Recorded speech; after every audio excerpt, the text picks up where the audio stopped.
In this issue of Real Magic Magazine, we've got a clinic on misdirection. First, John Lovick asks John Carney about simplicity and natural movement.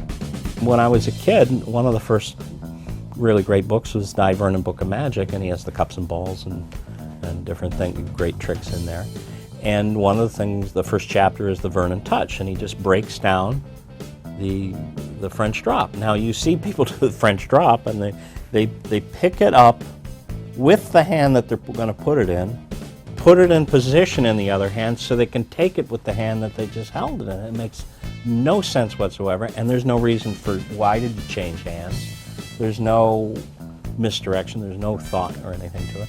And Vernon was the first guy to say, you know, you maybe pick it up in that position, or you pick it up with one hand and then you adjust it in that position, and why are you holding it that way? Maybe you're saying, you see that, oh, look at that design there, the walking liberty. They haven't made those walking liberties in some time, you know, but the thing about, you know, so you have a reason to hold that way, and you de-emphasize, you know, people emphasize the move. Mm-hmm. They emphasize that moment, so they're emphasizing the wrong thing. That's how the trick is done. Yeah, that's the secret.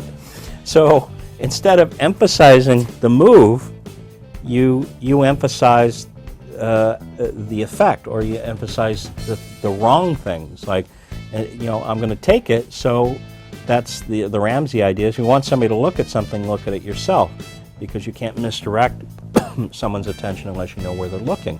They're going to be looking all around the room, just checking their neighbor or something, and right when they look back at you is when you do the move, right? So you have to focus their attention someplace so you can misdirect it. So if I'm doing this, just talking about it and tapping it on the table and making it look important, people go, oh, there's something's going to happen here. And then when you're through doing that, your body relaxes and you look away.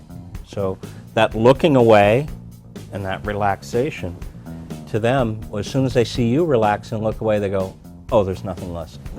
He's done with that thought.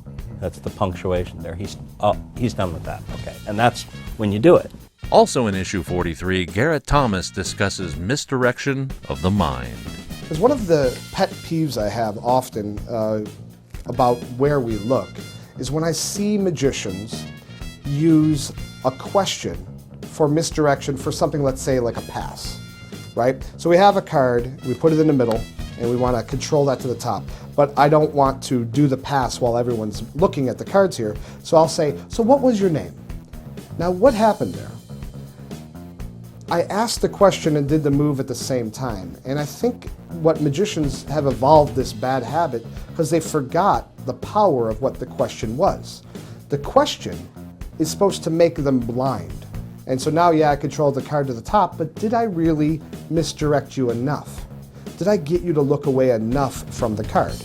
It would be better if I got the break and then said, so what was your name? Now, because if I do it while I'm asking the question, if I say, so what was your name? You're not really misdirected yet. Because I realize you can't misdirect the eyes alone. You have to misdirect the mind. Christian Painter shares a mentalism routine using the 2-card Monte system with business cards. Kozmo shows us some ridiculous highlights from the Magic Live dealer room. And Tyler Erickson demonstrates a simple transformation drill. So step 1, the object is inside of the receptacle. I'm using a cup now, but you could use anything provided they can't clearly see inside there, because that's the motivation for tipping it out. Now when I tip this object out, I'm going to tip it on a very specific trajectory. I want it to roll across, either from lower to upper or straight across, depending. And as it comes into this zone, I want to already have my hand down with the wand. I don't want to tip it out, have to set the wand down and then go over to it. That'll look kind of jumpy. So just as I'm about to throw this out of there, I let the wand rest on the table. So when this comes out, all I have to do is jump forward to grab it. It's that kind of reactionary movement that makes this look much better than the average sleight of hand, because people do move like that. One hand jumping in with the other one wouldn't be fast enough. Plus, it's in the appropriate hemisphere, as we talked about before, with the center line. So now, I want to reset this, putting this back inside of the cup. There's my center line. I have every reason in the world to do a transfer, and that's where I'll do a Bobo style transfer. Finally, I'm catching, throwing the new object in, and also picking up the wand. picking up the cup. Also making sure I let them see my hand empty as it comes away. The tap of magic, without which nothing would happen. Yeah, right. And there we have it, the transformation. As always, we've got 3 tricks to teach you. In this issue, they're from Gregory Wilson, Bill Cooke, and newcomer Ariel Schrum. Don't forget it, commit it to memory, and toss it back inside. Okay. And go ahead and push it all the way in. Okay? We're gonna mix this up in an unconventional way. So I'm gonna take about half of the cards, okay? And let's take about this many or so, give or take. It's probably good, about half, right? I'm gonna take face-up cards so you can see them. And we're gonna jam them into the face-down cards. Square these guys up, mix them in, okay? Mm-hmm. And I want you just to push them all together. All right.